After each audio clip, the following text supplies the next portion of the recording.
Kang the conqueror को MCU की race से बाहर होने पर अब वर्ल्ड वॉर हल्क को अडेप्ट करना और बैनर को सेंटर स्टेज पर वापस रखना एमसीयू को एक नया वे दे सकता है और ये एमसीयू के लिए भी बेहतर होगा। मल्टीवर्स सागा में सेंट्रल विलेन को लेकर ना चाहते हुए भी मार्वल सिनेमैटिक यूनिवर्स को एवेंजर्स सीक्रेट वॉर्स में देरी हो सकती है। माँ क्या साले? फैंस लंबे समय से एक नई हल्क मूवी की इच्छा रखते हैं और एक क्रॉसओवर एवेंजर मूवी के जरिए से वर्ल्ड वॉर हल्क को लाना एक सेटिस्फाइंग सॉल्यूशन हो सकता है। एमसीयू में मल्टीवर्स और कैंग द कॉन्करर पर फोकस करना मेन स्ट्रीम ऑडियंस को पसंद नहीं आया है, जिसमें वर्ल्ड वॉर हल्क जैसी grounded story line source of attraction बन गई है। कई फैंस सोच रहे हैं कि मार्वल सिनेमैटिक यूनिवर्स आगे किस डायरेक्शन में जाएगा, ये देखते हुए कि मल्टीवर्स सागा का सेंट्रल विलेन अब जोनाथन मेजर्स का कैंग द कॉन्करर नहीं हो सकता है। इस बात पर डिबेट चल रही है कि क्या एवेंजर्स सीक्रेट वॉर्स में देरी होगी। सालों से फैंस एक नई हल्क मूवी की डिमांड कर रहे हैं, मतलब वो फिल्म जो वर्ल्ड वॉर हल्क पर बेस्ड हो, और ये मूवी उस तरह के क्राउड प्लेजर को पेशकश कर सकती है जिसकी एमसीयू को सख्त जरूरत है। एवेंजर्स एंड गेम के बाद से Marvel cinematic universe multiverse saga की चपेट में है, जो इन्फिनिटी सागा से पहले था। इसने मेन स्ट्रीम के एमसीयू से डिफरेंट रियलिटीज और दुनियाओं पर अपना ध्यान खींचा है, जिसके रिजल्ट में हमें कभी कभी मजेदार और रोमांचक क्रॉसओवर देखने को मिले हैं, जैसे कि 2021 की स्पेक्टेकुलर हिट स्पाइडरमैन नो वे होम। क्या हुआ? चलो यार, अब गरीबों में मिठाई बंटवाओ। मगर बदकिस्मती से मल्टीवर्स कॉन्सेप्ट ने शायद ही कभी इसके आगे काम किया हो। ये सब कैंग द कॉन्करर के मुद्दों से जुड़ा हुआ है, इस फैक्ट पर ध्यान दिए बिना कि जोनाथन मेजर्स को क्रिमिनल एक्ट के बाद रोल से निकाल दिया गया था। मगर ऐसा नहीं है कि कैंग पहले से ही एक लविंग विलेन नहीं था।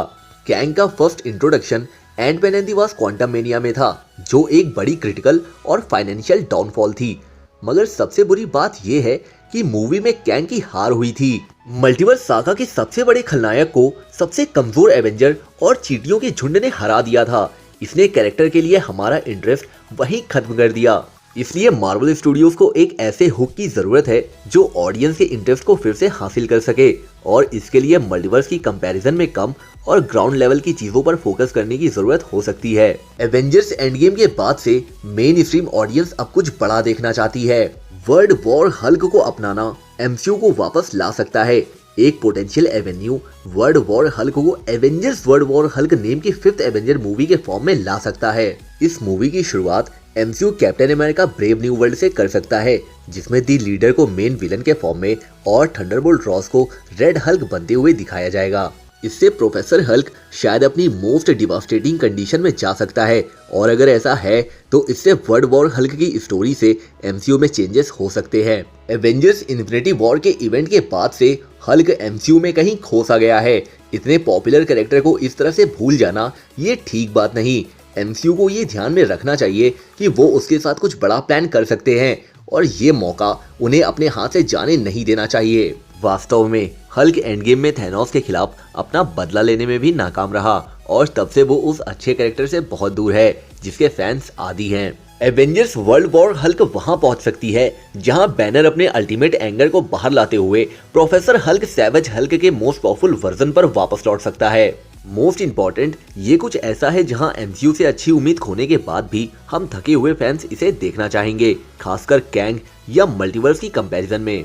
World War Hulk Marvel cinematic universe में दोबारा से जान डालने का एक ऑप्शन है, और ये बेस्ट ऑप्शन है। इसके अलावा अगर आपके पास कोई बेस्ट ओपिनियन है तो हम मार्वल फैंस के साथ जरूर शेयर करिए।